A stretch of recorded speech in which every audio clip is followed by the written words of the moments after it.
Welcome to Sober Living again.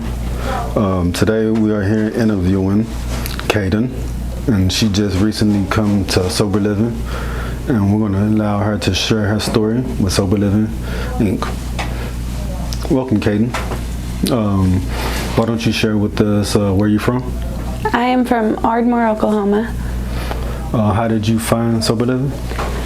So I found Sober Living because my fiance is actually at Faith Missions, and we really have been fighting to get me down here for quite some time. And so Bob, the director, he's been doing a lot of work into getting us here, and we ran into a few complications, but we were able to make it. And honestly, he got with these wonderful ladies that are here, and they got me right in despite all the difficulties we had to run into. What difficulties did you run into upon getting here? So how it all started is we opened up to family about our addiction. We became recovery on our own, and I was hospitalized for most of the time, and honestly there was no resources there for people like me. They just kind of labeled me as an addict. Yeah, I feel comfortable if you sit with me. And this was your parents, or? No, this was like the hospital. Oh, okay.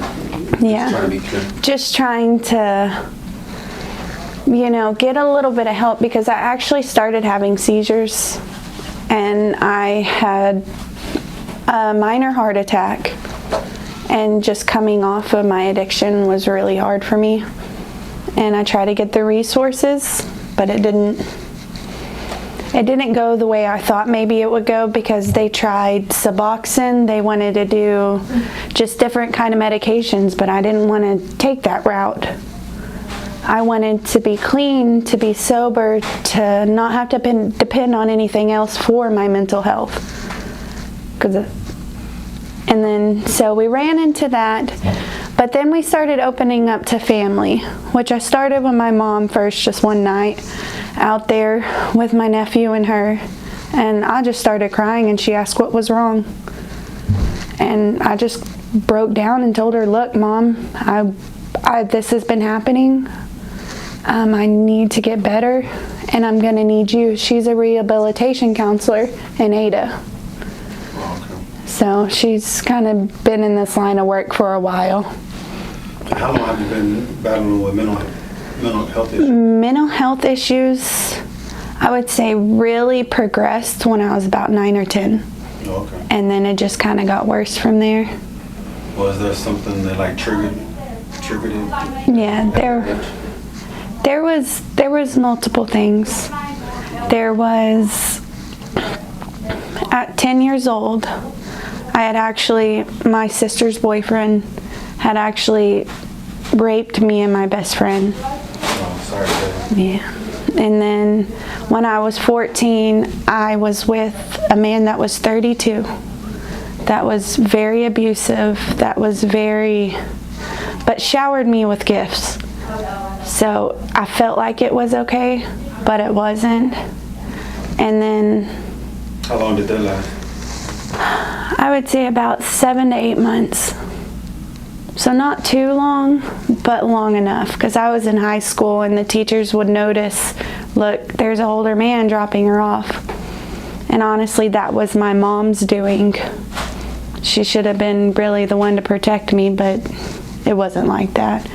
So your mom know about the relationship? She's the one that started the relationship. Oh, wow. Yeah. And this is the only thing my mom went through addiction and everything, and she got her addiction whenever I was about 12 years old, and she kind of neglected me and my little sister. But I've never really blamed her for that. The only thing I've ever blamed her for was the AJ part, or his part.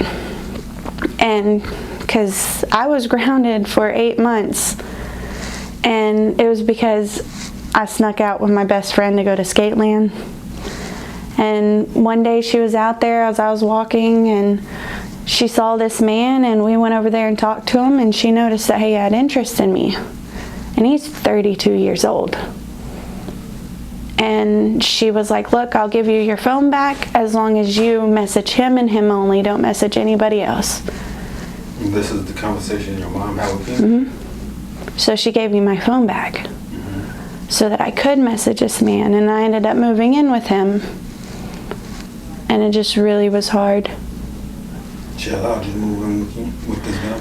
Yeah, well, this was at the peak of her addiction. What kind of drugs did she use? She used meth. Okay. Yeah. How long would you say at this time has she been on meth? So it was from age 12 till about, I want to say it was 20. Okay. So it was quite some time. But then So basically the rest of your teenage years, you was witnessing your mom using drugs and stuff? I was, but I got out of it in a way. I lived with that man.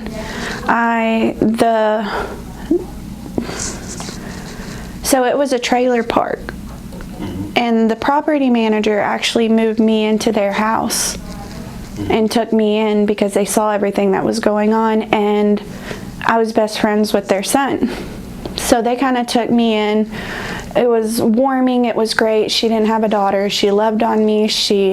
We cooked together. We did things that I wish me and my mom could do. She bought my homecoming dress because I was homecoming queen. She really took care of me until her husband, and then just kind of threw me out there. Where was your dad all this time? My dad left when I was about 8 years old. He came to my mom with a plane ticket and $100 and said, look, I have this and I need you to take me to the airport. And he left for London, England. Oh, so he's in London? Yes. And he's still in London? Yeah. Do y'all have any relationship that he called, talk to you? We did, but he's very toxic. He's one of those, if you don't give him the attention, he's gonna get upset. He's gonna say words. He's gonna completely block you out of his life. And is that where your dad's from? London? No. Oh, he's from America? He's around the Ardmore area, but mainly the Fort Cobb. Oh. Yeah, in Oklahoma. Huh? Was he in the military? No, he was a very well-known, I wouldn't say like drug dealer, but he was up there in rankings of like had to do with like cartels and stuff like that. So he was running. So he was in a gang that he was running from? Yeah, and till this day, sometimes I get DA talking to me and people asking about him, and I'm supposed to just stay quiet, not tell him where he's at. So, like, where did your addiction, excuse me, where did your addictions begin? A year ago, a little over a year ago. And how did you? So, at age 14, I got with the son of the biggest meth dealer in town. I did meth for I was 15 years old. I did meth for maybe a few days, but it just wasn't for me. And then I went on till I was 21 years old, in love with this guy. I am 26. Okay. Yeah. So I sat there. He did all kinds of drugs, but I sat there and I loved him through it. Didn't touch one thing. I have a problem with falling in love with a drug addict just because I can see past them. I can see past the drug addict. I just see the heart. I don't judge. Nothing. And so I loved him for years. We had 3 beautiful children. Yeah, thank you. And so I spent that entire time not addicted, not anything, but then, so now I have 6 children. What was he like in the relationship? Austin, Is that his name? Austin? Yes, so my younger 3, it was with somebody else. But my older 3, it was very, very abusive. He was in and out of jail, in and out of prison, it was pretty bad. And like, he wanted to change, you could see it. He would leave for a week, and that's whenever the drugs would really take over him. Then come back home for a week and try to change. But I didn't understand like how it was so hard to change until I became in my addiction. But he was very abusive. Did he ever hit you? Or? Oh yeah, a lot of times, and he's been arrested for it a lot of times. And he was just a violent person. I mean, but he was always there to protect me. Like with issues with his dad, we did have a love. We really did, just complication. Just for my own, or for the people that be watching this, like what are some of the good and bad times that you had, I guess, in your relationship with Austin? The bad times, there was plenty of those. There's the abuse. It wasn't his fault, but we were running from his dad because his dad just stabbed him. His dad tried to rape me, and I called him, and he brung his friend, and of course they're gonna defend me. And his dad actually stabbed him, broke off the light to one of the big lamps, stabbed him in the stomach. And I was 8 months pregnant when he was coming after me, the dad. And he's doing 20 years right now. Arrested for it? Yeah. Oh no, not for that. He was arrested for dealing meth. So he got 20 years. And I mean, there's so much. There was radins to where I was around like 3 pounds of marijuana and narcotics and bongs and paraphernalia at a dealer's house. But in all this time, I wasn't doing anything. I wasn't. And one day we're just sitting there. I told him 30 minutes. I was like, look, we got to get going because I just have a bad feeling. And then of course, about 30 minutes later to an hour, task force comes in. And they're blasted all over the front page. But at that time I had a dad figure, and he was sheriff department. He saved me from everything. Yeah. You know, a lot of times I should have, because I've never been in trouble almost my entire life, but a lot of times I should have been. But he saved me. But there's a lot of good that, I mean, I can't really explain it, but I remember there was a lot of good, and that's why I still love him to this day. He actually has full custody of my 3 oldest, an amazing wife, and I did a pretty good job on him. But this is your first kid's father? Yes. Yeah. And he was on drugs also? Oh yeah, he was on meth, he was on Xanaxes, he smoked weed, just about everything, but I didn't even touch it at all. Well, but like during that relationship, you never got on drugs. You just was someone that was on drugs. Yeah, I tried it 3 days maybe when I was 15, but then never touched it again. But just didn't smoke weed, didn't do cigarettes, nothing. So fast forward, like what made you addiction want to try it and then want more of it or stay on it? Okay, so my addiction started with Oxycontin. And it was more like I had a lot of medical help, like health stuff going on. I was constantly hurting. And I didn't start my addiction until my 6 children got taken away from me. Because I tell myself I am not an addict. And it's because it was my mental health that led to it. My mental health was the biggest thing. And there was really no help for it. So all that mental health, all that trauma, everything just came into one. And as soon as I lost my kids, that's whenever it really hit. It was really hard. I couldn't, because I did it. It wasn't for drugs. I didn't lose them for drugs. I left them because of an accident. That honestly, I was just tired. And I put my 1-year-old at the time, because I was pregnant, and I had 5 kids at this time. And I was pregnant, and I'd been up for 2 days with my 1-year-old, and honestly, the best thing to put her to sleep is to drive. Told all my kids to go out to the car, because my 3 oldest take them to school every morning. So it's no big deal.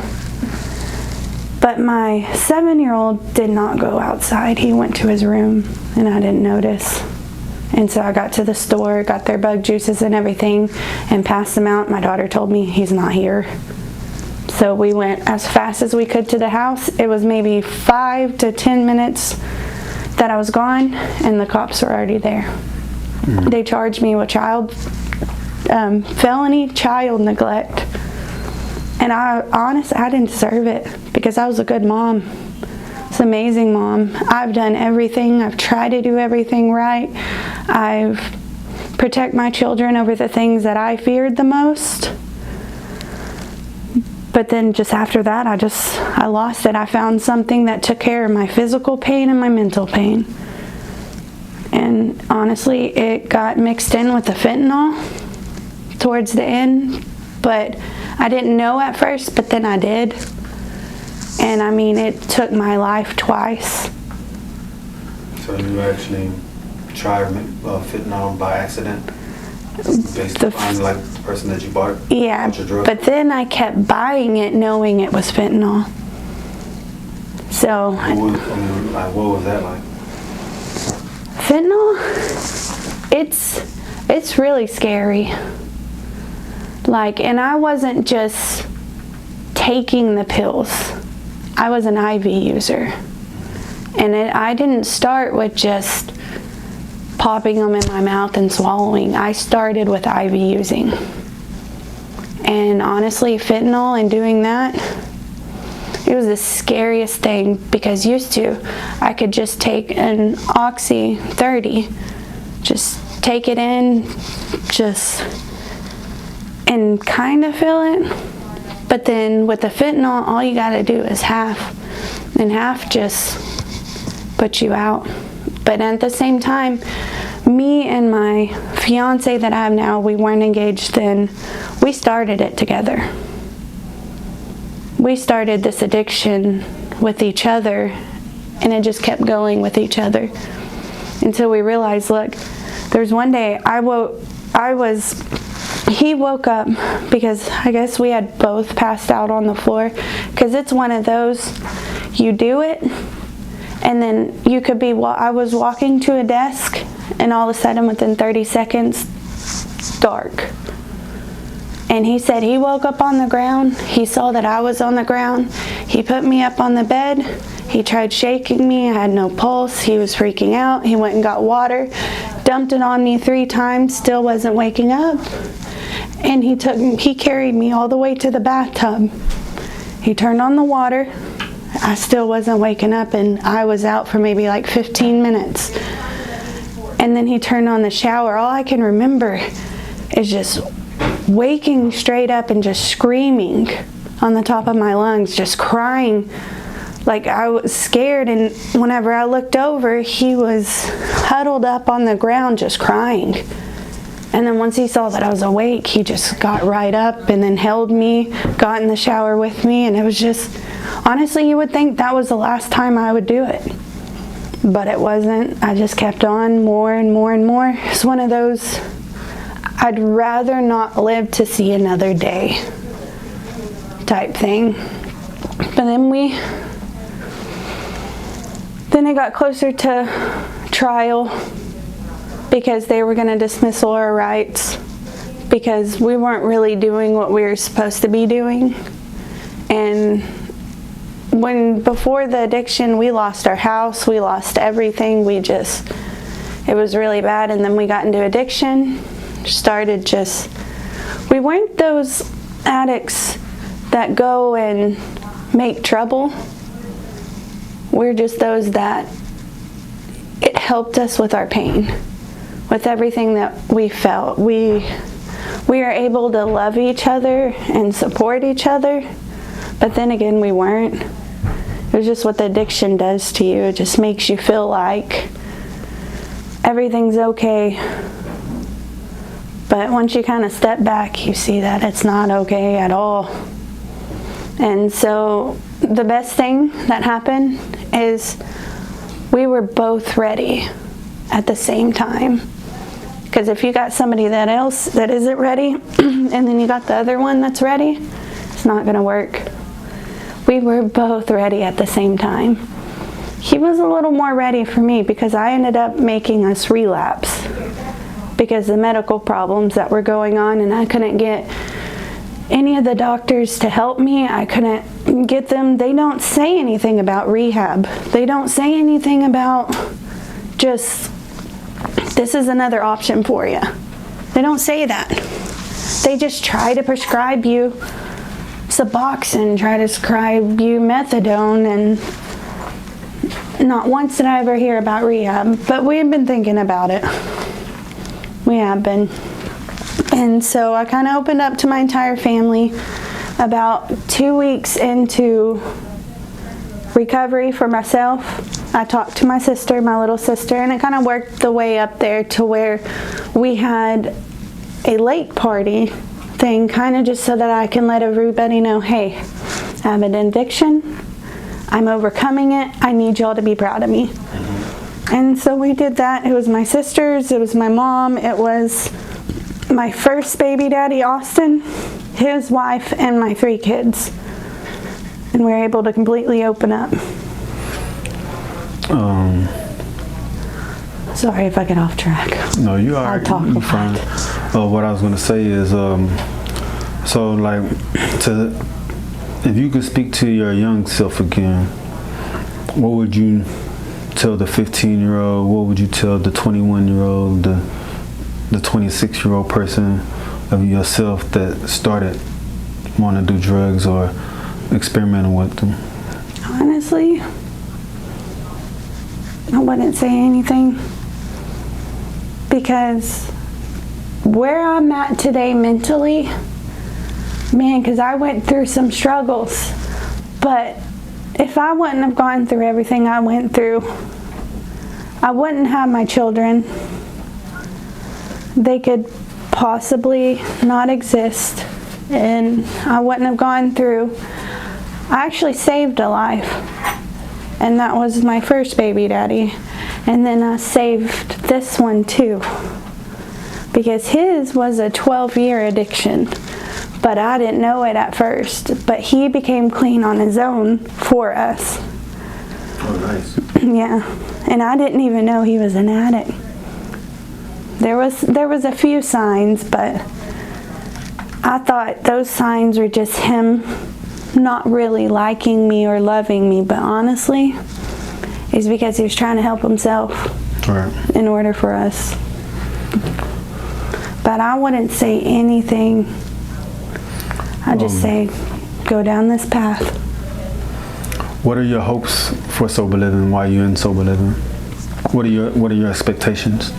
So it's not that it's sober living that gives me, the reason why I'm here is because I ran into people that just resent me because I'm a drug addict, just because they hate people like me for some reason.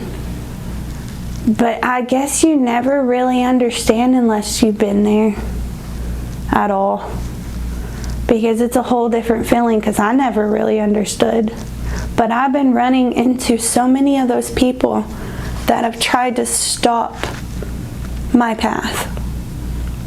Because a lot of it goes into God. I wasn't a believer 2 weeks ago.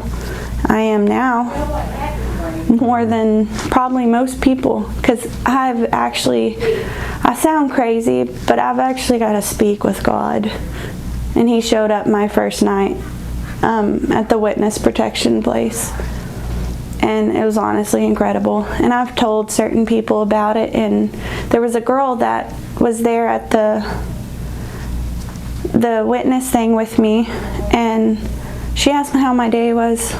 I was like, honestly, I don't know if I want to talk about it because it sounds kind of crazy. And so I let her read what I wrote that night after I got back in, that I wrote to my 4-year-old's foster mom. She's a huge God believer. She's a huge, and I wrote to her, and I wrote this, and then I let her look at it. She starts crying, and she was like, I needed this more than anything in the world. She was like, my faith was kind of going downhill, but she was like, everything that you're showing me, God's here. And she was like, whatever rehab you go to, before you say anything, you show them that message. Because it has a lot to do with everything. Because I was running into very bad people. I actually got kicked out of the place because one of the person just hated me because I was a drug addict.